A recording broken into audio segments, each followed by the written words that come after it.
Amigos de Cuatro Vientos, ¿qué tal? ¿Cómo están? Muy buenas tardes. Sean bienvenidos al tercer programa en vivo que estamos transmitiendo desde la ciudad de Ensenada, Baja California, México. Este día, que es lunes 3 de abril de mayo del año de 2021. Muchas gracias por estar con nosotros. Bienvenido, mi estimado Roberto Vos Romero. ¿Qué tal? ¿Cómo estás? Bienvenido. Muy buenos días. ¿Qué tal? ¿Cómo están ustedes? Aquí andamos. Muchas gracias. Adelante. ¿Quién es Roberto Vos Romero? Bueno, Roberto Vos Romero, ambientalista, urbanista, especialista en estos temas, amigas, fundador en Ensenada, bueno, Baja California. Oye, es una agrupación que tienes a nivel peninsular, ¿verdad? Se llama Ensenada se mueve, aunque esto obviamente es nada más Ensenada. Sí, pero tenemos coaliciones hermanas a nivel península ahí con Bicicletas en La Paz, La Bici en Mexicali, Coalición por la Movilidad en Tijuana, Hermanos de Lucha. Ok. Así es, pues nos da muchísimo gusto, amigos, amigas de Cuatro Vientos, estar un día más con Roberto Vos Romero, porque es de los ciudadanos más activos, propositivos, y además lo que hace, lo que se propone es hacer, lo va realizando. Y así es como ha participado con un conjunto de organizaciones para sacar adelante en nuestro país propuestas muy importantes que todavía no alcanzamos a ver su magnitud, porque son políticas para nosotros novedosas, como es la ley de movilidad, una reforma constitucional surgida desde las organizaciones mismas en un congreso abierto, un parlamento abierto le llaman, que aprueba esta reforma para elevar a la categoría de derecho humano y constitucional la movilidad, teniendo en el centro a la persona, a los peatones. Y de ahí se deriva una ley general de movilidad y va a tener que verse también su aplicación en el Estado. Así es que vamos a ver a Roberto Vos Romero muy activo con este tema como con otros. Y ahora vamos a hablar con vos de la planificación urbana. Le preguntamos, oye, ¿cómo quieres titular el tema para esta semana?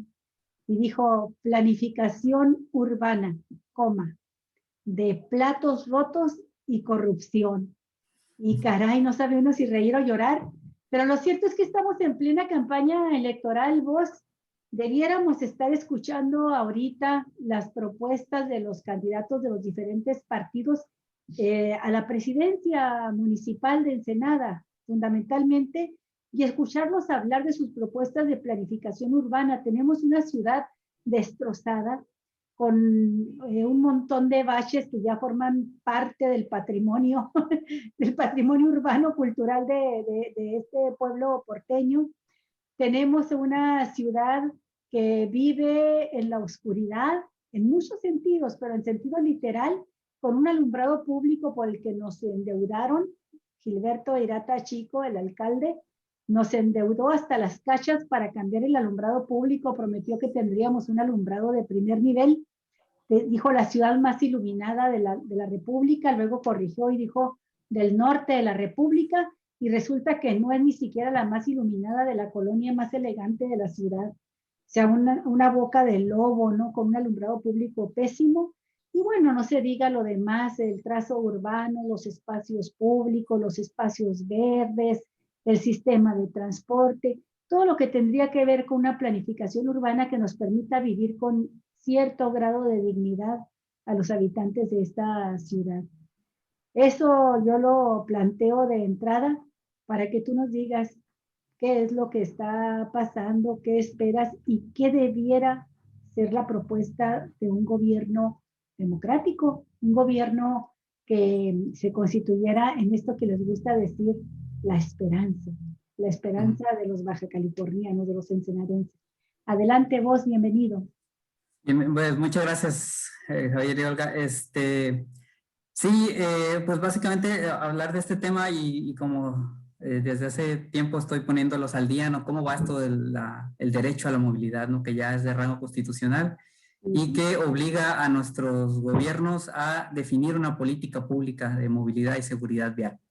Dos temas que se pueden leer de manera separada, pero que en realidad son temas que van de la mano, ¿no? ¿Qué es la seguridad vial? Pues simplemente la tranquilidad de trasladarte en las vías, en las calles, de manera segura, sin obtener tener lesiones o encontrar la muerte en ellas, ¿no? Un tema que ya hemos sido muy reiterativos en que en México pues no tiene mucho que presumir, 17,000 muertes al año alrededor, las estimaciones más optimistas que tiene México, de mexicanos que mueren, 24 mexicanos al día mueren hoy, van a morir en un siniestro vial, ¿no? De todas las edades, principalmente jóvenes en edad plenamente productiva son los que mueren. Y con eso, pues, esas son las consecuencias inmediatas, ¿no?, de la seguridad vial. Pero, pues, hablando de movilidad, hay otras muchas consecuencias de pérdidas económicas, de productividad que el país tiene, de calidad de vida de las ciudades, simplemente por algo tan sencillo como la ausencia de una política pública y vamos más allá, de una planificación urbana en nuestras ciudades, ¿no? Si recordamos un poco, nos vamos a la revisión histórica de nuestras ciudades, pues sabemos que fuimos colonizados o somos una tierra colonizada por España y las primeras ciudades fundadas con el modelo español, pues son en su mayoría, pues respondían a su época, ¿no? Y podemos ir a muchos pequeños pueblos y ciudades del centro del país con esta típica configuración donde está la plaza pública, la catedral o la iglesia, los edificios administrativos alrededor de ella y ese era como el zócalo, ¿no? Y de ahí se entramaba las calles de esas ciudades, ¿no? Calles muy pequeñas que son de la herencia también española y pues así se hicieron lo que se le llama la traza urbana, ¿no? La traza urbana pues no es más que la retícula, esa red de calles que configuran las ciudades y que después de la Revolución México más o menos tomó la batuta y empezó a trazar sus ciudades, ¿no? Y uno puede ver las ciudades que se fundaron post-revolucionarias de México, muchas del norte de México, que pues ya no tenían esta configuración. Ensenada destaca en eso porque Ensenada no fue una misión, a diferencia de otras ciudades de la península, como La Paz, Los Cabos, San José del Cabo, Cabo San Lucas, que tenían esta configuración fundada en la época colonial. Pues Ensenada es más moderna, no se funda más en la época, pues el siglo pasado prácticamente, ¿no? La ciudad, a pesar de los años que se le atribuyen, su crecimiento, su consolidación urbana se dio el siglo pasado, ¿no? Entonces podemos ver que nuestra iglesia pues no está a un lado no tiene una plaza, un parque. No está en el centro, ajá, y no está en el centro económico ni administrativo de la ciudad, no está ahí en alguna zona del centro, y que ya tiene rango de catedral, por cierto. Pero podemos ver que la traza urbana de Ensenada es muy curiosa porque pues recordemos que fue una concesión a ingleses, a familias inglesas aquí, ¿no? Y esa traza urbana respondía a su contexto cultural de estos ingleses y tenemos esta configuración de calles muy anchas, con esta influencia más anglosajona, ¿no? Por eso nuestros centros son 4 carriles, área de estacionamiento y todavía te da para banquetas, algo que en el sur del país no encuentras, ¿no? Pero pues bueno, vamos viéndonos más rápido. Con la llegada del neoliberalismo en México, esta idea del Estado mínimo, veníamos del Estado benefactor, que era la época del PRI, consolidado con el cardenismo. El Estado benefactor pues tenía mucho control sobre precisamente el desarrollo urbano, ¿no? Sobre muchos aspectos de la vida pública, ¿no? Entre el neoliberalismo y es la otra, el otro extremo, ¿no? El Estado mínimo evaluador se le llama, ¿no? Del Estado se retrae completamente, donde pues la exigencia del ente dominante en esos tiempos era: Estado, no me vigiles nada porque yo voy a imponer las condiciones del mercado. Eso era utópicamente, ¿no? Y el mercado, la mano mágica del mercado iba a regular absolutamente todo y iba a llevarnos a la prosperidad, ¿no? Uno de los temas que México sacó las manos fue precisamente la planificación urbana, ¿no? Los municipios dejaron de tener la posibilidad de configurar incluso su traza urbana, ¿no? Y podemos verlo en Ensenada, el primer cuadro de Ensenada, podemos ver una traza urbana reticular, esta cuadrícula muy bien trazada, y podemos ver cómo conforme fue creciendo esa mancha urbana, llegamos a la Ensenada que creció en los 70s, 80s, a la Ensenada que creció en los 90s, en los 2000, y cada vez más se perdía más esa lógica de la traza urbana, ¿no? Esta retícula cuadricular que era, pues es como la receta básica, ¿no? Para una traza urbana, se va rompiendo, ¿no? Y ahorita tenemos pues el post-neoliberalismo o el capitalismo tardío, como llaman algunos, donde pues básicamente el Estado no tiene capacidades para modelar y tenemos el fenómeno de asalto, de invasión de tierras, especulación inmobiliaria y una serie de consecuencias que nos lleva a que el reto de movilidad se vuelva exponencialmente más complejo, ¿no? Entonces, y seguimos teniendo autoridades municipales que piensan que Ensenada sigue siendo esa trazada urbana original y solamente piensan en arreglar, entre comillas, esa trazada urbana. Y pues lo podemos ver permeado en la administración que va saliente, donde el programa de mejoramiento urbano que supuestamente estaba configurado a nivel federal para atender polígonos de alta marginación, que el INEGI los tiene perfectamente delimitados. En Ensenada, pues son las colonias del 89 para arriba, son las colonias de alta marginación, pues terminan destinando esos recursos a donde, al principal cuadro de la ciudad, ¿no? A áreas que no necesitaban esa inversión, ¿no? Tres Cabezas, Parque Revolución, etcétera, ¿no? Y esto, pues, es trascendental ahora que tanto se habla de, pues, el actual presidente habla del neoliberalismo y que le echan la culpa a las administraciones pasadas, pero también, pues, es relevante, pues, qué está haciendo la actual administración, ¿no? Y, pues, ahí hay muchas escalas, ¿no? A nivel federal se ha estado reconfigurando SEDATU, lo que era antes reforma agraria, para darle uñas a la SEDATU de poder definir una política pública de desarrollo urbano para México, ¿no? Esos son pasos adelante, digamos. Van lentos, bastante lentos para la urgencia de México de poder anticiparse al gran reto urbano que presenta México, pero van, ¿no? Pero a nivel local, pues pareciera que hay como rupturas de comunicación porque a nivel local los municipios, o por lo menos en Baja California, pues siguen con esta lógica neoliberal y parece que el municipio cada vez pierde más atribuciones, ¿no? Y esa firma terminó de darle el tasajo final, por llamarlo así, a la administración de Bonilla, por ejemplo, ¿no? Cuando ellos configuran la ley de movilidad para Baja California, que además, lo sé de buena fuente, la SEDATU le ofreció asesoría técnica para configurar esa ley de movilidad y la rechazaron. Y la hicieron a su modo. ¿Y qué hace esta ley de movilidad de Baja California? Quitarle las atribuciones municipales del desarrollo, de la planificación de la movilidad. Y se la lleva a los estados y crea ahora el llamado Instituto de Movilidad Sustentable de Baja California, ¿no? Esto, pues, son pasos atrás en cuanto al 115, algo tan sencillo, ¿no? Las atribuciones municipales debilitadas, ¿no? Que en Baja California ya tiene su historial, ¿no? El tema del agua, que es municipal, sigue siendo administración estatal, a pesar de incluso... ¿Promesa de campaña?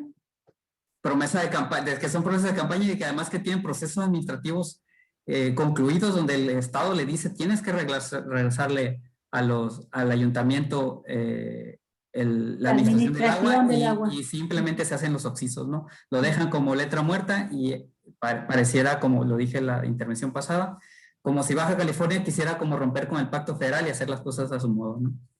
Entonces, actualmente, pues uno de los candidatos que es actual administrador del ayuntamiento, saca este spot, ¿no? Donde dice que va a castigar a las administraciones pasadas por haber permitido que él habla de 22 colonias que no han sido entregadas al ayuntamiento en ese spot, ¿no? Esto es real.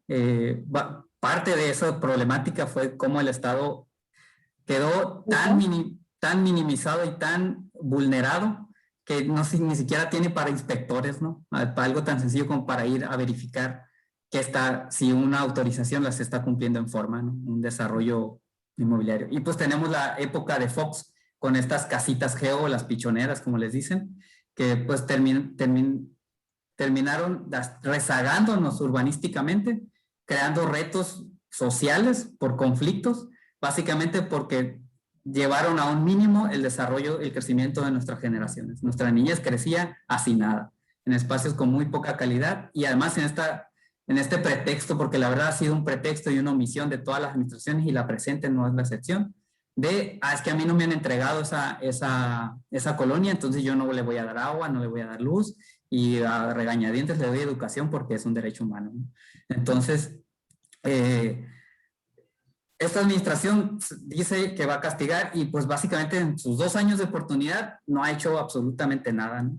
Tenemos el Instituto Municipal de Investigación y Planeación de Ensenada, un organismo que básicamente tiene atribuciones de consultoría hacia el ayuntamiento, que está haciendo o está actualizando el PDUCP, lo que le llaman el Programa de Desarrollo del Centro de Población de Ensenada.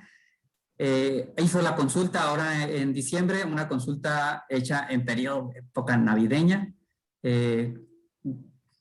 Salve a quien pueda salvarse, pero pues hecha sin un interés genuino de recabar las necesidades de la ciudadanía, simplemente una consulta ficticia, por decirlo así, de manera virtual, con algunas sesiones presenciales, donde no atiende las necesidades emergentes, porque es una emergencia la que vive Ensenada, y como todas las ciudades de Baja California que presentaron además el gran boom demográfico que tuvieron durante toda la segunda mitad del siglo pasado. Ensenada necesita un ayuntamiento que haga una estrategia donde replanifique, a pesar del rezago, la ciudad. Y eso no se está haciendo. Ahorita lo único que está haciendo el PDUCP, por ejemplo, es reconfigurar los usos de suelo. No está pensando en dónde va a vivir el trabajador, dónde va a estar las industrias, cuáles van a ser las necesidades de movilidad de los trabajadores y de los recursos dentro de la ciudad. Y simplemente está yendo por recetas fallidas, como los periféricos. Aquí se sigue construyendo, ya sabemos todos el historial de corrupción que ha habido detrás de ese periférico, cómo no puede ni siquiera terminarse.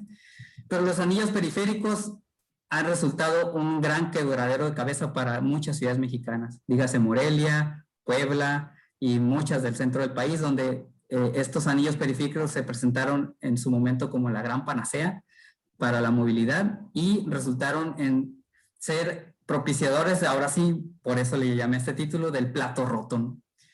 Y el plato roto no es más que, es el nombre formal que se le da al desarrollo de las ciudades al estilo latinoamericano.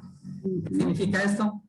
Si uno va, cualquier navegación que hace en el Google Earth, en una ciudad, digamos, Ámsterdam, San Diego, Los Ángeles, uno va a ver la traza urbana en los mapas, ¿no?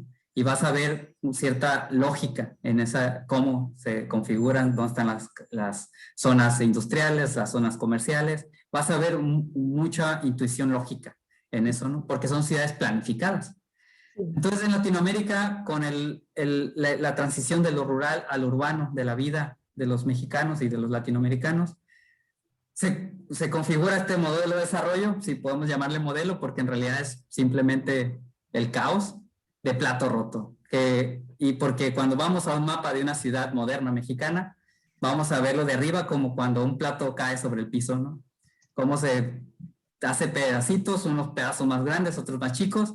Así son nuestras ciudades latinoamericanas y Ensenada no es la excepción. Presenta una configuración de plato roto. Entonces, pues eso, ahí podemos ver escenarios que se presentan como zonas de alta marginación a un lado de zonas de polos de desarrollo. Estas grandes contradicciones, ¿no?, que presentó el capitalismo en Latinoamérica, donde la desigualdad es su principal característica, ¿no? Y lo decía en mi intervención pasada, ¿no?, cuando estaba Delfín aquí. Por eso necesitamos prácticamente una refundación municipal que se atreva a recuperar el poder de reconfigurar para la ciudadanía y las necesidades de la calidad de vida de sus habitantes la ciudad. Y eso implica grandes retos. Por ejemplo, Alemania, después de la Segunda Guerra Mundial, aprovechó el desastre o la destrucción de sus ciudades para reconfigurar sus trazas urbanas, ¿no? Digo, suena, ojalá no, en México no tengamos que llegar a ese nivel. No, si nos llegara a caer una guerra, nos quedamos viviendo en las catacumbas, en ruinas. Exactamente. Ahí nos quedamos a vivir. Entonces, para eso necesitamos ser estratégicos y necesitamos administraciones que sepan lo que están haciendo y no solamente presuman bachear, ¿no? Que esta administración en sus 2 años, pues parece que es lo único, eso sí es experto, ¿no?, en bachear, en poner bachecitos, y que es como poner maquillaje en donde no están los problemas, ¿no? Porque tú puedes recorrer las calles que se bachearon al inicio de la administración y ya tiene otra vez tremendos hoyancos además de que fue una pavimentación muy, muy selectiva, ¿verdad? Donde pudiera sentirse lucirse. bien la clase media, alta, acomodada, y olvidado de nueva cuenta, bueno, pues tan olvidado que forma parte ahora de su promesa de campaña de el alcalde en funciones de candidato, Sí, pavimentar la calle principal de la colonia 89. Has así hecho es. un recorrido que nos da un diagnóstico muy completo de lo que es ahorita Ensenada, y conforme tú ibas hablando, yo iba recordando nada más los últimos años, vamos a decir, del 2000 o mediados del 2000 para acá. Un periférico que lleva todos estos años construyéndose y no termina de construirse, avanza 1 kilómetro y se le caen 3, ¿verdad? Porque se le caen, se le derrumba, se le deslavan los cerros, y hay que volverle a invertir. Un periférico que lo inauguró 2 veces, una de ellas en evidente, notorio estado de ebriedad, Felipe Calderón.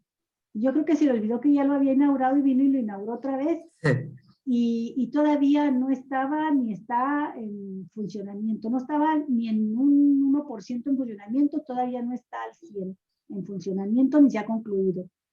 Pero como tú bien lo dices, ya nos costó no sé cuánto, pero fácilmente ya triplicó por lo menos el presupuesto. Un cañón sí, de Doña Petra, que hasta hace unos años era un área verde muy importante para la ciudad. En mala hora, el alcalde Pablo Alejo López Núñez dijo: voy a hacer el centro de parque recreativo verde de Ensenada. Le metió mano, es decir, le invirtió un dinero que a nadie le preguntó qué se requería hacer ahí, y construyó unos edificios que están ahorita abandonados, vandalizados, porque se los entregó, el más grande que hizo, se lo entregó a una que, por cierto, ahora anda de candidata de un partido a presidenta municipal. De pronto nos dimos cuenta que ya estaba ahí la señora con el esposo muy metida, utilizando como un bar en lo que iba a ser el parque verde para los niños ahí, para las familias, ¿no? Funcionando en las noches. Lo quitó Enrique Pelayo cuando se dio cuenta de que pues, le comentamos lo que habíamos visto, y lo quitó, y les quitó la concesión que le había dado el panista a esta mujer que no anda contendiendo por el PAN, por cierto, creo que por Movimiento Ciudadano, Elvira Romero se llama. Elvira Romero, sí. Y la sacó de ahí, pero no se le dio ningún destino de nada y está vandalizado. Lo que se logró fue perjudicar la zona, tumbar árboles, Sí, partes que estaban pues bien forestadas, arboladas. terminaron pelonas, ¿no? Y el cañón de Doña Petra se va convirtiendo cada vez en nada o en algo peor, porque está muy contaminada ya su arroyo, con las Sí, casitas de los últimos años. Estamos hablando de este montón de casitas de Geo y de Urbi que contaminan el cañón, porque las construyen así, para que sí, caigan los desechos hacia ese arroyo del cañón de Doña Petra, con un disque sistema de tratamiento de aguas que sirve para 2 cosas, ya te imaginarás para qué. Y luego vemos, si nos vamos al área de las playas, empezando por la invasión ilegal de las zonas federales, las áreas que pertenecen a la zona federal marítima, que las arroyo. privatizan a fuerza de influencias, de Sí, billetazo o de influencias. Y para no ir muy lejos, pues ahí está el exalcalde de Ensenada, Novelo, así es. con su Esterovich, su restaurantote grandotote, su hotelote grandotote, por sus pistolas apropiado de la zona federal marítima. Si tú vas a hacer un recorrido por la playa, llega un momento en que te topas ahí con una puerta con un gendarme y no te dejan pasar. Sí, Y recordé que hace poco vimos a la Guardia Nacional, a la Policía Estatal y otros elementos en Cancún, desalojando, abriendo, rompiendo los cercos que puso un hotel para privatizar la playa, y yo lancé una oración al cielo pensando que puedo ser escuchada, a ver si viene la Guardia Nacional a tumbarle las bardas que puso ahí Novelo en su negocio, ¿no? Porque se apropió de algo que es de todos, ese espacio de mar. Y no es el único. Poco a poco hemos visto, Javier y yo, varias zonas de mar, de la zona federal marítima, donde de pronto, casi de la noche a la mañana, amanece ahí una supermansión. Es el caso acá de la salida al Sausal. Y hablando del Sausal, el caos en que está convertido eso, los habitantes originarios no saben qué hacer porque les dan el uso que quieren a la tierra, ¿no? Y de pronto empezaron quejándose con el uso de los transportes, el uso que hacen de sus calles, los transportes pesados, ¿no? De los trailers, y terminan pues quejándose de la alta contaminación que arrojan también al mar, hoteles grandísimos que se están construyendo ahí, industrias que no tienen permisos para instalarse, pero ahí están. Y el resultado es no solamente el Sausal, sino que nos llega hasta acá, hasta Playa Hermosa, altamente contaminadas. Baja California, con Ensenada y su Playa Hermosa, con el vergonzoso primer lugar nacional entre las playas más contaminadas del país. Pero a las autoridades se les hace grandota la boca diciendo que vivimos en un puerto con vocación turística. Sí. Y una ciudad que carece en general de áreas verdes, a propósito de lo que mencionaste ahorita de cómo se destinan los recursos, no a donde más se requiere, sino nada más donde piensan que pueden dar una manita de gato, no para las familias principalmente, sino para los turistas o gente que se asome por ahí. Y así remozaron, dicen, el Parque de Revolución y desapareció el kiosco. Yo no sé si tú tengas conocimiento de qué pasó con el kiosco del Parque de Revolución, pero como por un arte de magia negra, pusieron un cerco de plástico alrededor, como para que no viera nadie. No se viera. Nosotros nos fuimos y nos asomamos por un agujerito en el plástico y casi nos desmayamos, Javier y yo, de la sorpresa cuando vimos que ya nada más quedaba un espacio vacío donde estaba el kiosco. A nadie le han informado. Primero, ¿a quién consultaron para cambiarlo? Segundo, ¿dónde está? No me extrañaría verlo en una casa particular dentro de unos años. Pero bueno, esta es la ciudad que tenemos. Esta es la realidad. Sin seguir hablando ya de todo lo que tú ya mencionaste y mencionamos aquí, de los baches, del dineral que se gastan, de la privatización de servicios porque los ineptos no son capaces de dar ese servicio. Pocas cosas le corresponden directamente al municipio. Hacen unas campañotas electorales prometiendo que serán unos grandes servidores y después no sirven ni para recoger la basura. Lo único que hacen es concesionar ese servicio a alguien que haga negocio con ello, ¿no? Sí. Esa es la realidad. ¿Cómo cambiarla, vos? ¿Qué hacer? Bueno, recapitulando un poco lo que dijiste, por ejemplo, de la zona federal es muy importante porque están pasando cosas muy relevantes en el tema. Ahorita en el Senado está una reforma constitucional que reconceptualiza el reglamento que delimita la zona federal marítimo terrestre.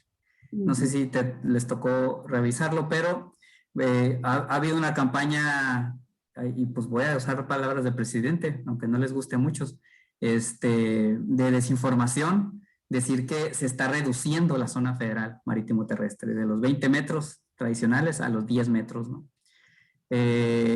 Por lo menos lo que yo he estudiado de esta reforma no va por ahí. Precisamente busca atajar el mal uso o la perversión de las concesiones federales de la zona federal marítimo terrestre que por muchos años ha ocurrido en las costas mexicanas y en todas las ciudades costeras del país, ¿no?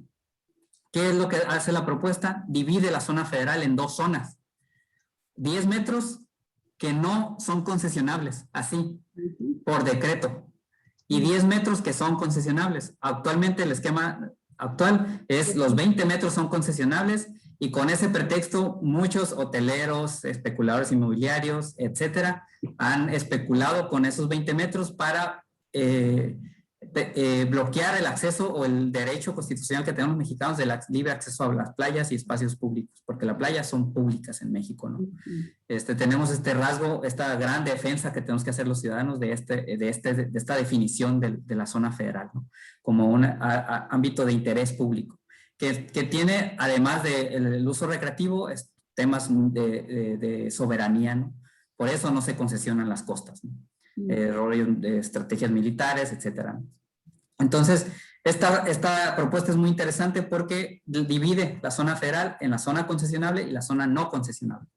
Y busca quitarle ese poder que tienen los concesionarios actuales de hacer eso, porque se les hincha, como dicen, bardear, cercar. En la península tenemos ejemplos que no son tan sonados, porque son mansiones que están en medio del desierto, que los construye un millonario, que llega en avioneta ahí. Tenemos muchos ejemplos en la península y de pronto llegan personas que de pueblos cercanos usan esas playas y van a pescar ahí, te topas con un cerco en medio del desierto, ¿no? Y lo mismo sucede aquí en el Sausal, en la boca del estero, donde esta familia, que casualmente han sido administradores municipales, pues se han apropiado de la costa, ¿no?, de la zona federal. Ajá. Han sido de políticos de alto rango, ¿no? Entonces, están pasando cosas, y es lo que digo, a nivel federal hay iniciativas que, desde mi opinión muy personal, tienen sus cosas mejorables como todo, pero vimos algunos legisladores federales, por ejemplo, criticando el tema de la conservación, que había playas que eran de interés de la conservación ambiental y que pues este modelo de libre acceso para las playas iba a evitar o desincentivar o a terminar deteriorando nuestras playas que son de interés para la conservación, como zonas de humedales, esteros, etc.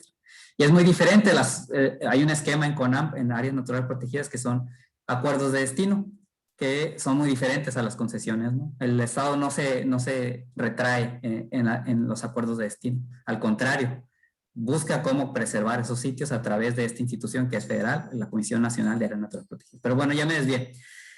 ¿Qué hacemos en nuestros municipios? ¿Cómo le hacemos?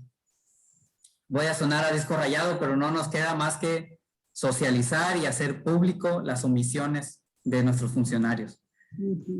Nosotros sabemos, por ejemplo, que ha habido muchos ciudadanos pidiendo solicitudes de transparencia al ayuntamiento, y el ayuntamiento haciendo como que el viento a Juárez, o como que la Virgen le habla, como dicen, ¿no? Algo tan sencillo como conocer el contrato que se le dio a Bodegas Santo Tomás o a Grupo Pando, que bueno, pues si está escuchando Delfín, pues estamos esperando ese contratito. A ver, nosotros también, él amablemente dijo que 15 días, ¿no? Exactamente. Nosotros lo solicitamos a través de transparencia, se nos negó. Bueno, nos mandaron un archivo que no sirve, así. Un archivo así. Y Jaime Delfín, hace 15 días estuviste aquí. Es el encargado director cultural de Bodegas Santo Tomás, de una Fundación Pando. Y nos ofreció hace 15 días tener el contrato, ¿verdad?, que firmó esta fundación con el municipio, para ver los términos en los cuales se les concede, se les entrega, ¿cuál es la figura con las que se les entrega en comodato? En comodato. Se les entrega en comodato la calle, ¿cuál es la Miramar? Miramar, que está entre séptima y octava. Ajá, entre séptima y octava, donde están Bodegas Santo Tomás. Y sí, quedó muy firmemente de hacernos llegar ese contrato. No ha llegado todavía. Así es. Entonces, pues simplemente la verdad es que necesitamos una ciudadanía mucho más crítica e involucrada en cada sesión de cabildo. Ha habido experimentos que a mí me gustaría que encontráramos el contexto para que se replicaran aquí, como por ejemplo el Cómo Vamos Juárez, esta iniciativa que obligó al Cabildo de Ciudad Juárez a transmitir en vivo cada sesión de cabildo de manera formal. Algo que aquí todavía no tenemos, que lo hace cada regidor si le da la gana, y si no, pues no. Y que además legalmente tiene la atribución de decir esta sesión de cabildo no se transmite, ¿no? Y con la mano en la cintura decir De hecho, siguen teniendo atribuciones de sesiones secretas, por ejemplo, ¿no? Si son de interés para la seguridad. Y ahí es donde al toro le clavan todas las cuchillas, ¿no? Entonces, necesitamos ciudadanía que sea completamente aelectoral. Creo que uno de los retos de Ensenada es que no tenemos un activismo fuera de los esquemas políticos electorales. Las candidaturas independientes no dejan de ser un esquema electoral que busca acceder al poder y pues con ese conflicto de interés, por llamarlo así. Entonces, las ciudades que han logrado revertir o reempoderarse la ciudadanía sobre los destinos de su propia ciudad han sido las que construyen ciudadanías fuera, activas políticamente, pero fuera de los esquemas electorales, fuera de la ambición de llegar a un cargo público y con todas las implicaciones que eso tiene, ¿no? Una ciudadanía vigilante que documente y evidencie lo que ocurre y se hace, ¿no? Y nosotros no nos vamos a cansar de decirlo, a la administración municipal actual no se destacó en absolutamente nada en encaminar a construir esa ciudadanía en Ensenada, ¿no? Fue opaca y omisa en muchos temas, ¿no? Principalmente en los temas que más urgen, que son cómo se administran los recursos municipales y cómo se define el destino de nuestra ciudad, ¿no? Sí, y la otra cosa, vos, es que muchas veces surgen organizaciones así como asociaciones civiles, fundaciones o el nombre que tú le quieras poner, pero es la misma gata más revolcada. O sea, son los voceros de las instituciones empresariales, de las cúpulas empresariales, que integrantes de miembros directivos de estas organizaciones que se agrupan aparte y forman una asociación civil, lo que sea, y presentan proyectos a gobierno que luego hacen que los candidatos los firmen y no es más que la misma visión de desarrollo que conviene a sus intereses. En ese sentido, creo, nosotros aquí en Cuatro Vientos no nos cansamos de alertar, no lo han hecho todavía, pero no nos cansamos de alertar de los planes que existen y que lo creó una organización así empresarial, no pro-empresarial, empresarial, y se la planteó a los diferentes municipios de diferentes partidos políticos, todo el mundo le dijo que sí. Supimos que Bonilla mostró mucho interés en ello. Me estoy refiriendo a todo lo que es el campus militar del Ciprés, donde le están proponiendo que se trasladen a otra zona del municipio, creo que ya para rumbo a Ojos Negros, algo así, y que para allá se pongan el aeropuerto, ¿verdad?, militar, y que dejen toda esa amplia zona que tiene el Ciprés, que es de las partes más forestadas, ¿verdad?, de la ciudad, para que se quede como el parque, ¿verdad?, la zona forestal de la ciudad.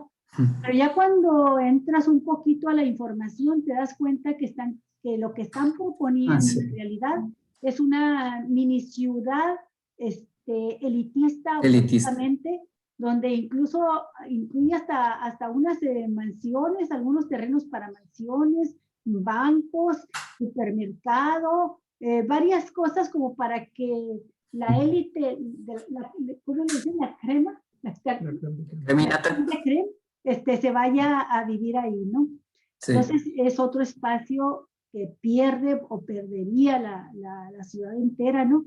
Pero te la venden, te quieren vender la idea como un espacio común que requiere la ciudad urgentemente, y a la hora de la hora volteas y caray, ya se quedó nada más para unos cuantos privilegiados.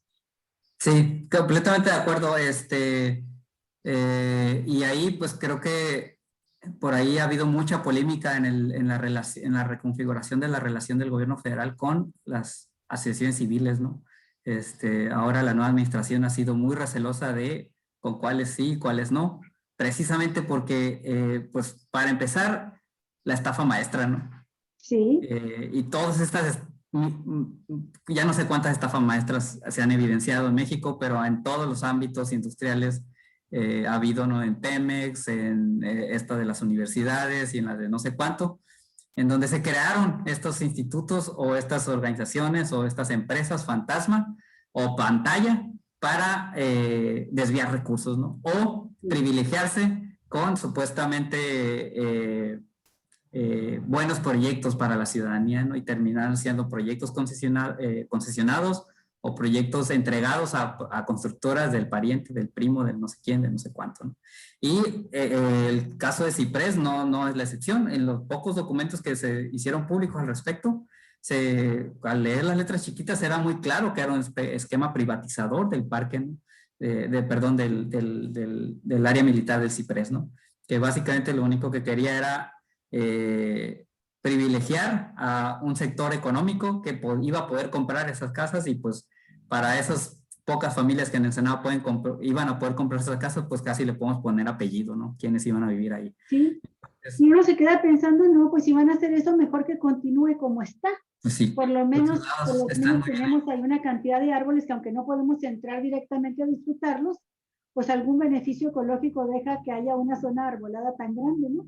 Sí, sí, exactamente. Y se va configurando por ejemplo, la principal decisión de cuando se reconstruyó el centro de gobierno allá donde está ahora, justo enfrente del Ciprés, es donde uno no termina de hilar por qué se construyó fuera o sumamente lejos o difícil de acceder para la ciudad en general. Un centro de gobierno pues debería estar en el centro de la mancha urbana. Y si uno pudiera georreferenciar el centro de acuerdo a donde viven los ensenadenses, el centro no está allá. El centro debería estar acá en Valle Verde o en algún punto de ahí donde la ciudadanía pudiera tener una accesibilidad. Y eso tiene que ver con una visión de una élite política y empresarial que visualiza la ciudad siempre tensando los hilos para que la ciudadanía tenga la menor capacidad de movilización. Tan sencillo como eso. Falta que le construyan unos muros altísimos con torres de vigilancia y con unas fosas alrededor llenas de cocodrilos, para que no vaya a llegar la gente ahí, ¿no?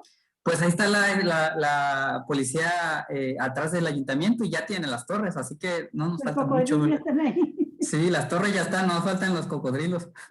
Y pues... Porque algo así está haciendo Bonilla en Tijuana, ¿no? Que exactamente. Entregó el edificio que es el centro de gobierno y que está en el corazón de la ciudad, lo entregó a la universidad y se fue a construir el centro de gobierno a las afueras de la ciudad. Exacto. La otra vez estaba leyendo una crónica de familias que luego no pueden usar el autobús porque es muy irregular el servicio y que se gastan un dineral en taxi para llegar, para ir a hacer alguna gestión, algún trámite, algo urgente que necesitan que el Todopoderoso les resuelva, ¿no? Solo porque los señoritos regidores pues no les gustaba el tráfico para llegar a su trabajo todos los días, ¿no? Y esa es la visión de movilidad que debemos dejar atrás, ¿no? Esa visión a bordo del auto, de aquí ya no, me voy lejos, y que la gente de a pie, que es la gran mayoría que se mueve en la ciudad, pues le haga como quiera, ¿no? Y si no puede, pues no es mi problema, ¿no? Entonces... ¿No te pasa que mencionaste los periféricos como algo contraproducente?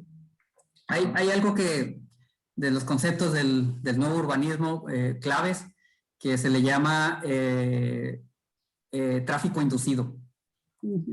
Tráfico inducido no es más que si tú generas, por ejemplo, pones un hospital si el hospital de Ensenada lo hubieran construido en Ojos Negros, tendrías, por poner un ejemplo hipotético, tráfico inducido de la gente que necesita ir al hospital hasta Ojos Negros. Entonces tendrías tráfico en la carretera de aquí a Ojos Negros, ¿no? Entonces, pero eso sería el primer paso, ¿no? Del puro hospital, pero luego eso genera necesidades, ¿no? Y luego que el changarrito y que la gente, y entonces la gente, bueno, oye, yo trabajo en el hospital, quiero vivir a un lado del hospital. Entonces construye mi casa a un lado del hospital. Y de pronto en un horizonte de 10, 15 años, ya no es el hospital, ya tienes un nuevo centro de población, porque tu visión de tener el hospital en ese punto, pues no fue visionaria, valga la redundancia, de cómo iba a afectar el desarrollo de la región, ¿no? Entonces, los periféricos, eso pasó en las ciudades del centro del país con los periféricos. Y en la Tijuana es el ejemplo, el Boulevard 2000 es el ejemplo más inmediato y a corto plazo que puedo recordar. Tenemos el Boulevard 2000 y ahorita encontramos desarrollos inmobiliarios justo a un lado con muy mala calidad de vida, con una accesibilidad que les cuesta a veces hasta 2 horas a esos habitantes para llegar al centro de Tijuana, que sin ese bulevar nunca se hubiera generado esa necesidad de darle traslado a esas personas, porque se hubiera generado lo que el nuevo urbanismo dice, ciudades compactas. ¿Para qué? Le llaman ciudades de 15 minutos, que cualquier persona de la ciudad en 15 minutos pueda satisfacer sus necesidades de hacer compras, de ir al hospital, de ir a la escuela, al trabajo, etcétera, ¿no? Todo quede a 15 minutos caminando. Cuando creas estos periféricos, pues de entrada suena una maravilla, ¿no? Y el primer día que se inaugura todo el mundo está maravillado porque te subes al periférico y le das la vuelta a la ciudad y ya estás del otro lado de la ciudad. Pero generas un núcleo atrayente de destinos. Después está el almacén que dice, oye, es muy estratégico estar en el periférico y construyo mi almacén a un lado del periférico. ¿Qué pasa? Explotas, haces que explosione la mancha urbana alrededor del periférico. Y al rato tienes un periférico como el Boulevard 2000 de Tijuana, o otros bulevares que se han hecho en Tijuana, o el centro de Morelia, que están saturados y que además, como se configuraron como periféricos y que esta visión híbrida entre carretera y zona urbana, que al final lo construyen como carreteras, propicia altas velocidades. ¿Y qué tenemos? Las calles más mortales de México están en estos anillos periféricos, ¿no? Es donde muere gente. Luego les pones puentes para hacer este nudo de regreso. Exacto, distribuidores viales, y se viene esta marabunta. Y ahora ya en Chihuahua están utilizando uno muy grandote que se construyó recientemente. Ya se convirtió en el lugar especial de los suicidas. Sí, y Jane Jacobs, que es de las grandes visionarias de críticas de ese modelo de desarrollo urbano a punta de concreto, ella decía, si los tejidos urbanos se rompen, los puedes romper con el concreto. Estados Unidos se documentó, por ejemplo, en Estados Unidos, cómo el gobierno de Estados Unidos activamente rompía comunidades de afrodescendientes, con vialidades, haciendo pasar vialidades a través de sus comunidades, haciendo pasar freeways. Es que el progreso, y aquí viene el freeways, y de pronto la iglesia, que era el centro atrayente que tejía la comunidad de los afrodescendientes, desaparecía, ¿no? Porque iba a pasar el progreso, ¿no? Y en realidad es un atropello al tejido comunitario, que es lo más relevante y es lo más sustancioso de una ciudad, cómo sus vecinos se identifican entre sí. Y creo que Ensenada es la gran ruptura que vive, de la Ensenada que vivimos, digamos, en el privilegio de todavía vivir en este entramado urbano, y el Ensenada de la nueva migración que está en las zonas más marginadas con muy mala calidad de vida. Entonces, necesitamos una orientación que se llama desarrollo orientado al transporte, que busca hacer eficiente y hacer visibles todas esas ineficiencias del transporte para hacer desarrollar una mejor calidad de vida en las ciudades, ¿no? Entonces, ya dije, hablé de la vigilancia ciudadana que necesitamos, pero bueno, también hay que saber qué queremos vigilar, ¿no? Entonces tenemos instituciones municipales. Ya hablé del IMIP, que es una instancia que originalmente se había pensado que fuera una instancia que tuviera atribuciones fuertes sobre orientar el desarrollo de la ciudad, y que después, en una reforma a su reglamento, se le quitaron prácticamente y terminó en una agencia consultora, que para eso, la verdad, daría igual que el IMIP fuera una instancia privada a una instancia pública. Nomás además, lo que aconseja entra por aquí, sale por acá, ¿no? Exactamente, ¿no? Muy bonitos proyectos, muy bonitos renders del IMIP, muy buenos, a veces buenos estudios, pero se quedan ahí, ¿no? No tienen una capacidad jurídica de imponerse ante el cabildo, ¿no? Entonces, tenemos el Copladem, también con un historial bastante hiriente para la ciudadanía, de cómo el Copladem fue minimizado y reducido a una oficina de gestión de quejas individuales, donde pues nomás te quejas y ya, es lo único que haces, no hay consecuencias. Y eso lo digo yo como parte del Consejo de Transporte del Copladem, donde nuestros aportes, ninguno ha sido contestado, por ejemplo, por la actual administración, ¿no? Y esa es la falta de visión ciudadana que no tenemos y seguimos careciendo en Ensenada, ¿no? Roberto, en ese sentido, quiero hacer una única intervención el día de hoy, porque fíjate, he estado escuchando y hemos estado repitiendo los problemas que se han estado, y que todo el mundo en Ensenada conoce, y que todo el mundo en Baja California conoce, y que en muchas ciudades y municipios y estados de la República se conoce. Somos un verdadero desastre en materia urbanística. Los políticos son muy demagogos, repiten lo poco que dicen en materia urbanística no lo llevan a cabo. En fin, esta visión a veces mucha gente la ve como, es que eres muy negativo. Es que, pero, oye, Roberto, vamos a hacer un pequeño ejercicio. Cuando son 50 minutos que llevamos, ojalá pudiéramos hacerlo en unos 10 minutos para ver si podemos, o al menos yo cerrar en una hora, cerrar el programa en una hora.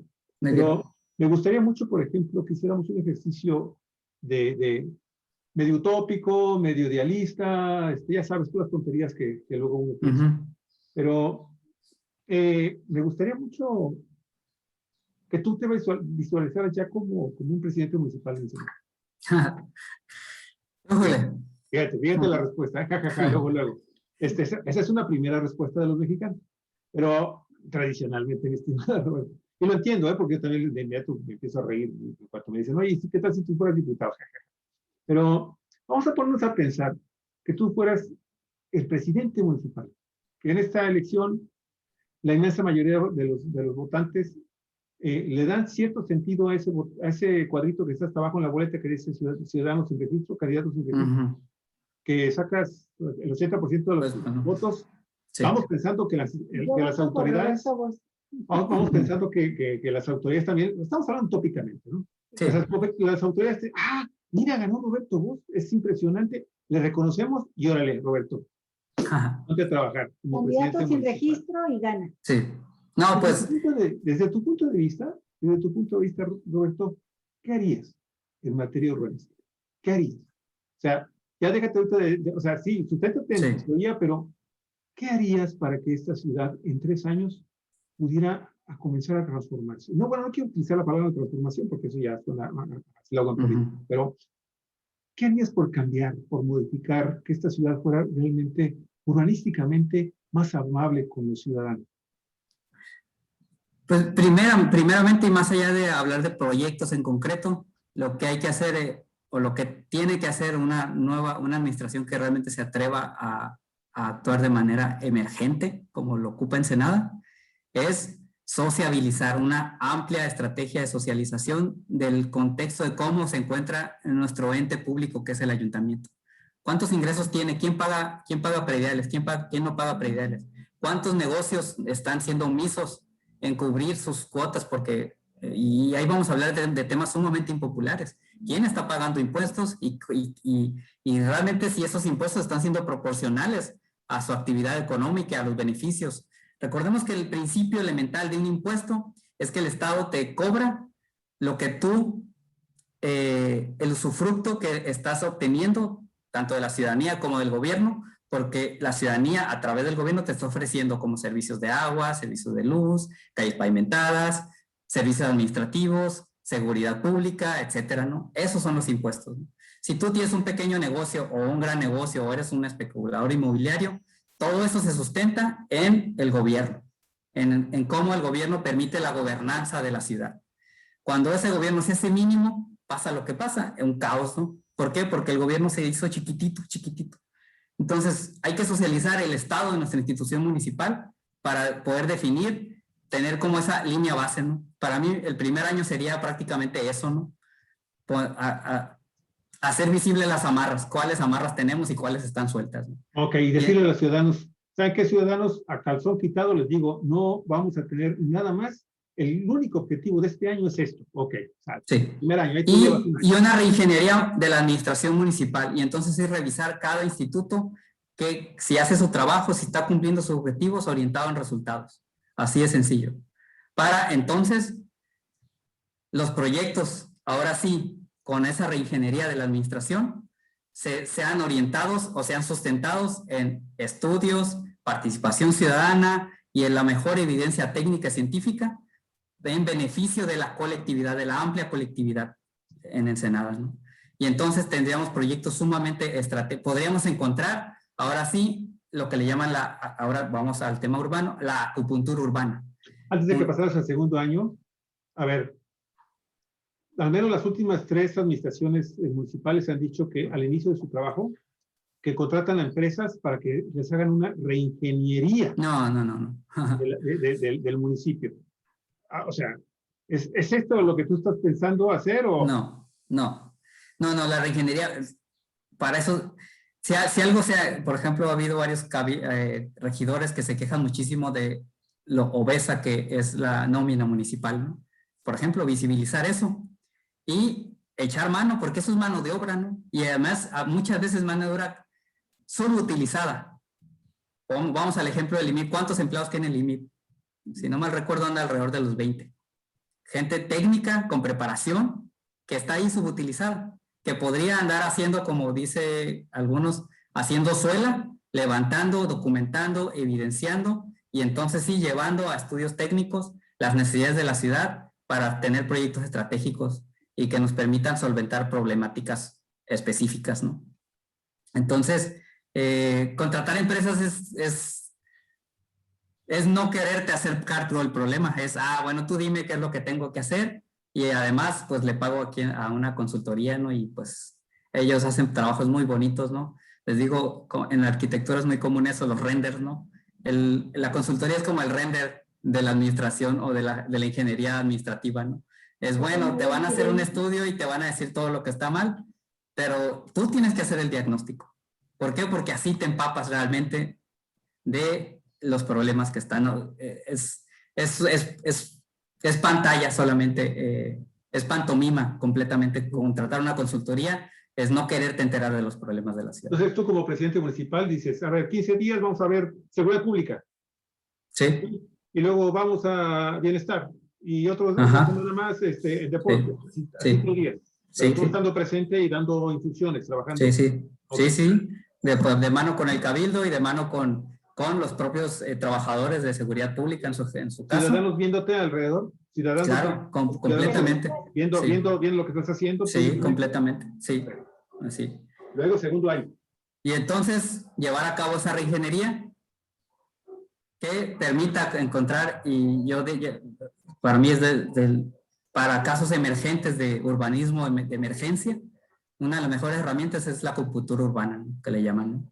Esta la desarrollaron, o donde ha sido mejor desarrollada, es en Colombia, con Antanas Mocus, un regente de la capital de Bogotá, que fue muy visionario y hizo precisamente esto. Reciudadanizó la administración de la regencia de la ciudad. Allá no era un municipio, eso era una especie como distrito federal. Y a través de la reciudadanización, pues se pudo identificar cuáles eran las necesidades. Y por ejemplo, Bogotá, a pesar de que el reto urbano de Bogotá, comparando con la Ciudad de México, hace 20 años era 10 veces más atrasado que la Ciudad de México. Bogotá, por ejemplo, le anda rayando ya al 10% de la movilidad ciclista dentro de la ciudad, a través de proyectos muy bien planificados, impactando directamente en las zonas de alta marginación de Bogotá. La movilidad, luego en México importamos más los proyectos, ¿no? Como el teleférico del Estado de México, ¿no? Que andan haciendo. Estos son proyectos copiados de Colombia, de hecho, pero en Colombia los hicieron sostenidos en un análisis muy profundo de la problemática. Digo, no voy a decir que en Colombia no hay retos y no ha habido errores, por supuesto que los ha habido, pero metodológicamente han sido de los casos en Latinoamérica donde se puede decir que se avanzó hacia adelante. Entonces, pues son de los ejemplos que yo puedo referenciar de lo que conozco. Y para el caso de Ensenada, ¿no? Donde tienes una gran zona de la ciudad llena de invasiones de predios, pues básicamente con ausencia de gobernanza, ¿no? Donde pues la autoridad tiene mínimas capacidades ahorita de actuar, ¿no? Entonces, para eso sería esa reingeniería, para volverle a dar capacidades a esa institución y presencia ciudadana. Yo acabo de escuchar hace unos días, la semana pasada, creo que fue el debate de los municipales. Candidatos, no sé cuántos. A los municipios. Y todos se quejaron, no tenemos recursos, el municipio está en quiebra. Por ahí uno dijo, creo que fue el Independiente, dijo, no, sí tenemos recursos, lo que pasa es que están mal distribuidos. A ver, para un presidente municipal, ideólogo, utópico, como tú, ¿de dónde saldrían tus recursos? Ahí van los temas impopulares. De que paguen los que tienen que pagar. Los impuestos. Sí, pero en esa socialización haríamos consciente a la ciudadanía ya estoy hablando como candidato. Ya me hiciste que me la crea. Oye, pues, ¿quién quita ya con lo mejor si el 80% A ver, sí, ¿no? Oye, No, con tanta porquería que estamos viendo aquí de candidatos, yo No, estoy pero- haciendo mi voto Mira, ahí en el en cuadrito de no en registrar. este ratito ya esbozaste todo un plan y compromisos de trabajo que no los hemos Nadie, escuchado en toda la nadie, campaña de todos los nadie. candidatos, ni mucho menos del que ya tiene 2 años, bueno, iba a decir gobernando, 2 años ahí en ese cargo y que quiere la reelección y no encontramos las propuestas claras. Entonces, socializar los impuestos. Sí, exactamente. Y entonces la ciudadanía, cualquier ciudadano con gusto, iría y contribuiría a su parte, así sean 10 pesos su impuesto, 15 pesos, porque vería la equitatividad del cobro de impuestos. Eso, ¿quién sabe ahorita cuánto está pagando el hotel nuevo que construyeron en el centro, en prediales, por ejemplo? Y versus cuánto se le cobra a alguien que vive en 89. ¿Es equitativo, es justo? O por lo menos se refleja en la calidad de vida de los ciudadanos de una empresa que evidentemente está siendo fructífera y está obteniendo extrayendo de la ciudad beneficios económicos o de estas torres del Sausal. La experiencia nos ha dicho que siempre los grandes inversionistas, comerciantes, empresarios, propietarios, son los que menos pagan o evaden sí. O eluden el pago de impuestos. Hasta el pago del agua la deben. Sí. Oye, Roberto, pero a ver, por otro lado, hace 2 elecciones escuchamos a otro candidato independiente que estuvo así, estuvo muy cerquita de ganar la elección en el municipio de Ensenada, hablar mucho de la resiliencia y la resiliencia y que existían fondos internacionales que podían en un momento determinado, sin que le estuvieras pidiendo dinero de más al gobierno del estado y al gobierno federal. O sea, aparte de lo que tengan que llevar es que también el gobierno federal y el gobierno del estado dicen, no, pues no hay recursos, no hay suficientes. Pero decir, bueno, aquí están tus partidas, pero tú, ¿tienes ubicado? ¿Existen esos fondos en realidad o era puro...? Sí. No, sí los hay. Hay fondos, no son fáciles de gestionar, pero ha habido ciudades mexicanas que han logrado apuntalar proyectos estratégicos fuertes con ese tipo de fondos. Las ciclovías en la Ciudad de México, por ejemplo, fueron fundamentalmente fondos bajados. Ajá, exactamente. Y las ciclovías son de muy bajo costo, por ejemplo. Por ejemplo, llamado teleférico, el Estado de México también tiene fondos internacionales. Entonces, sí los hay, pero si de algo son muy recelosos estos fondos internacionales, es de que tu proyecto no sea jalado de los pelos. No, dejemos eso. Que el sentido de solución, de realmente solucionar problemas, sea viables y sostenidos técnicamente. Entonces, oye, alcalde, para que lo tome usted en cuenta, señor presidente municipal. Fíjate que hace tiempo hablamos con Ricardo Fletes. Él estaba aquí en Cume. Sí, Ricardo Fletes en el Cume. Y nos asombró.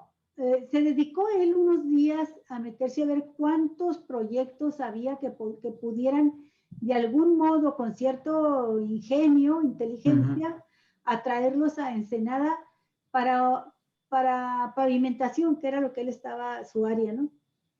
Y encontró una cantidad impresionante de programas que si los presentas bien presentados, por ejemplo, había programas para apoyar las recursos extras para seguridad pública. Si tú argumentas, ¿verdad?, que una colonia está aislada, marginada, que eso propicia inseguridad y que si le pusieras pavimento a sus calles principales, podías garantizar una mejor calidad de vida para todos, salir rápido, hasta para atención médica, para llevarlos a un consultorio, ¿no? Con ese tipo, nada más bien argumentados los proyectos, se puede sacar dinero de cosas increíbles que existen de financiamientos y pueden venir a dar a pavimentación para la ciudad. Y nos hablaba de lo grave que es el déficit de pavimentación que hay en la ciudad, pero pues nunca fue escuchado por Enrique Pelayo Torres, ¿no? Pero eran buenas ideas. Sí, ahí quiero destacar, por ejemplo, y hablando de la obesidad de la administración pública, ¿no? Que tenemos estos institutos que terminan como con con misiones traslapadas. En tema urbano está el IMIP, el CUME y hay otro, Administración de Infraestructura Urbana Municipal, que ahorita es la que le hace caso al ayuntamiento porque es la que tiene el control. Y a las otras, pues que digan misa y hagan lo que quieran, pero ahí están, ¿no? Entonces, pues esa es la parte de la reingeniería administrativa, porque esos institutos que terminaron siendo fundados en un momento de donde se tenía una visión administrativa. Y luego llega otra administración con otra visión administrativa y como ya está decretado y publicado, en lugar de hacer la talacha, de reestructurarla, refundan otra con atribuciones muy similares. Y entonces, ¿qué estamos haciendo? Pagando 2 salarios para un mismo trabajo que además ninguno de los dos hace. Entonces, ¿de qué se trata, no? Entonces, para mí son grandes temas que tiene el Ayuntamiento de Ensenada y muchos ayuntamientos de México. ¿Qué vincularías en las áreas de alumbrado, de seguridad pública, de drenaje? Que, oye, la ciudad es una ciudad en donde llueve poco, pero cuando llueve, a veces llueve muy fuerte y se inunda porque no hay drenaje, no tenemos un drenaje pluvial. O sea, ¿cómo armonizarías todos estos servicios públicos que se cayeron por completo en estos gobiernos neoliberales, incluyendo el de hoy, el que tenemos ahora? Y no sé, yo no sé si 3 años alcancen finalmente para tratar de armonizar una cosa con otra. Nos reelegimos. Te reeliges por 3 años, sí. Sí, Voto otra vez por ti ahí en la boletita. Pero a ver, es que es un masacote. Y yo me da mucho gusto esto que tú dices, hay que socializar. Lo que anteriormente se hablaba como el trabajo comunitario o crear comunidades en las mismas colonias y que las colonias fueran decidiendo por sí mismas en cuestión de sus obras necesarias y comenzar a hacer trabajo, ¿cómo se llama? Trabajo comunitario. Vamos, la comuna como algo ideal que pues ahí está. Pero ¿cómo armar? Es que tienes que hacer trabajos a largo plazo. No puedes planificar el desarrollo urbano de una ciudad cada 3 años o cada 2 años. Sí. Perdón. Adelante. Javier, él ha visto, existe en los juarenses, que es una ciudad muy grande como Tijuana, un sentimiento de reclamo hacia la gente de Chihuahua. Y es que dicen, cada vez que vamos a Chihuahua vemos un desarrollo, un crecimiento a la ciudad, con todo lo que quieras tú criticarle, pero se ve un cambio grande y Juárez no. Y ellos dicen, pues es que los recursos se quedan en Chihuahua, que es la capital del estado, aunque Juárez es la que produce más riqueza. Pero lo cierto, la gran diferencia, y eso nos lo decía el otro día Servando Pineda, un colaborador nuestro, la gran diferencia es que Chihuahua creó hace mucho tiempo, con una visión muy empresarial, pero creó un plan estratégico de desarrollo. Y Ciudad Juárez no lo ha podido crear por los intereses políticos y económicos grupusculares que hay. Pero en Chihuahua se creó, independientemente de si gobernaba el PRI o el PAN, ya había una ruta de desarrollo definida. Sí. Y el desarrollo urbano. Sí. Oye, te propongo esto, Roberto. Te propongo esto. ¿Nos das esta respuesta? Sí. Y dentro de 15 días, Ya ¿qué te parece si traes ya un plan de trabajo? Bueno, es que queremos candidatear. Mira, Roberto, lo que pasa es que hay que diferenciar. Estamos en este momento tan fastidiados de los políticos y tan fastidiados de estos partidos políticos gandallones que se les tiene que poner a los ciudadanos una esperanza. Y la esperanza es gente como tú, ¿sí? Que pueden aportar ideas nuevas y pensar que dentro de aquí, bueno, a lo mejor nos vemos otra vez en el 2024, ¿no? Y vamos viendo, bueno, no estoy candidateando, pero sí ver que los ciudadanos tengan ya una conciencia de que hay cosas diferentes que en la sociedad hay gente con talento y capacidad para hacerlo. Sí, pues mira, para cerrar con los comentarios anteriores, una cosa clave aparte de la socialización de lo que he dicho es también desempoderar al cabildo y al presidente municipal.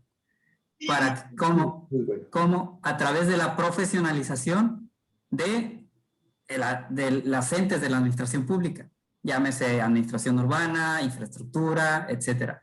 Ahorita toda la recaudación, por ejemplo, de impuestos que hacen los diferentes entes,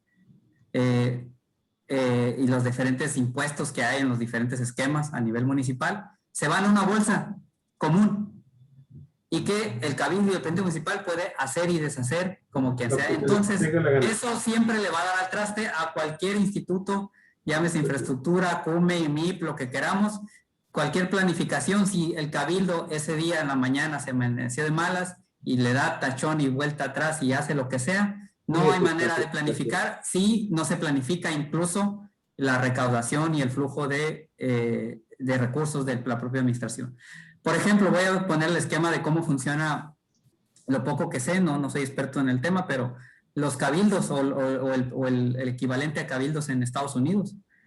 Allá cualquier presidente municipal, alcalde, como les dicen, council, en Estados Unidos,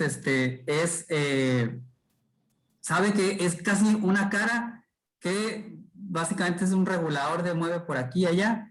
Toda la administración municipal está profesionalizada, tiene una planeación a mediano y largo plazo. Cada quien ya sabe qué hacer y cumpliendo sus metas anuales. Y el cabildo, el presidente municipal y su cabildo, lo único que tiene que hacer, el Consejo Ciudadano, es, oye, este instituto, ¿por qué no está logrando lo que dijo que en este año iba a hacer? Oye, ¿qué está pasando ahí? Ese es el único poder que debe tener un cabildo y una presidenta municipal. Perfecto. Vigilar sus instituciones. No estar dando permisos de alcohol y de usos de suelo, etcétera. Eso debería venir sostenido en nuestras instituciones que ya tienen la planificación y proyectada la ciudad para una mejor calidad de vida y este progreso, ¿no? Como le llaman, ¿no? Entonces, eso es clave para mí en la reconfiguración municipal que nos surge. Totalmente de acuerdo. Totalmente de acuerdo, Rick. Híjole, pues mira, nos estás dejando la culebra chillando aquí de una manera muy interesante, pero a mí por otro lado pues me sorprende y me agrada mucho ver que podemos lanzar candidato a 2024. Pues por lo pronto candidato ciudadano, candidato sin registro. Por lo pronto no hay que frustrarse y seguir aquí, haciendo suela y haciendo lo que nos toca. Así es. Eso es lo importante. Oye. Así es. No, pues agradecerte muchísimo el que hayas estado con nosotros hoy. Nos vemos dentro de 15 días. Y a ustedes, amigos, amigas de Cuatro Vientos, ayúdenos a compartir este programa y recuerde que en la medida en que usted nos dé una señal de nos gusta, una señal de que compartes el programa o algún apoyo también de carácter económico, porque este programa no tiene patrocinadores, no tiene contratos con nadie, ningún grupo de poder económico, político, nada. Pero esta libertad nos garantiza felicidad, pero también tiene que sostenerse. Entonces, los espacios de este tipo los sostiene la ciudadanía. Si ustedes nos quieren apoyar, Javier tiene el modo de decirles cómo. Es una cuenta que hemos abierto para ver si nos pueden apoyar porque necesitamos los recursos para pagar servicios, para pagar internet, para seguir siendo un medio a los Cuatro Vientos. Y queremos pues pedirles este apoyo y decirles que seguiremos siempre siendo, como dijo el clásico Bus, no nos vamos a cansar nunca de ser como somos. Claro, de ninguna nos manera. cansamos de ser como somos. Aquí manera. Seguiremos haciendo este periodismo libre, crítico, propositivo. Así es. Y bueno, pues si alguien quiere, les voy a compartir ahorita en pantalla, pues el lugar donde nos pueden apoyar, amigos y amigas, las cuentas que están a su disposición, son dos, Banorte, Santander.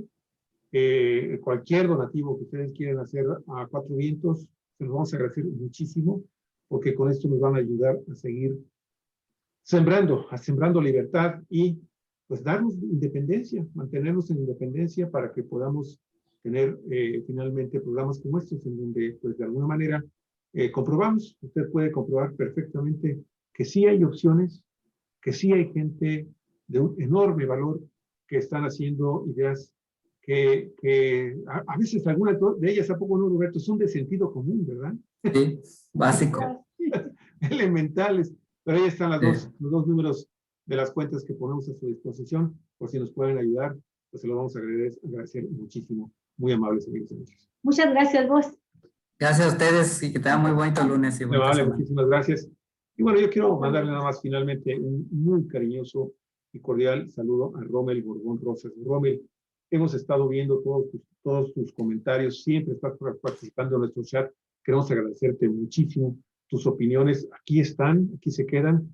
Y pues la verdad es muy interesante esta reflexión que haces sobre los hijos de los inmigrantes europeos que todavía se ven allá, se ven en Europa y aquí pues se les hace el pueblo más gacho y no trabajan por él.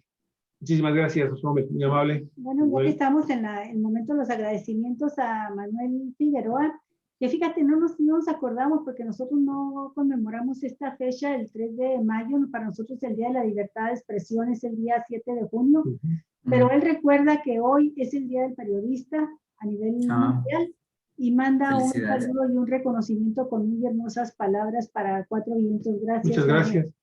Y sí, Segundo ese reconocimiento. Gracias, Roberto. Yo también le mando una foto, un saludo a los periodistas. Es algo que de lo cual yo no sé de qué se trata. José Meira, Ben Moreno, Rommel Borbón, Gabriel Santos, Connie Suárez, muchísimas gracias, muy amables, Horacio Estrada, muchísimas gracias. Amigos, amigas, muy amables por estar con nosotros. Roberto, un abrazote muy fuerte. Y lo mejor para tu familia. Descansamos unos minutitos y terminamos enseguida con otro programa. Sí, vamos a descansar un momento. ¿Sí? Regresamos luego, amigos. Hasta pronto. Para el último programa. Bye, bye. Hoy no seré.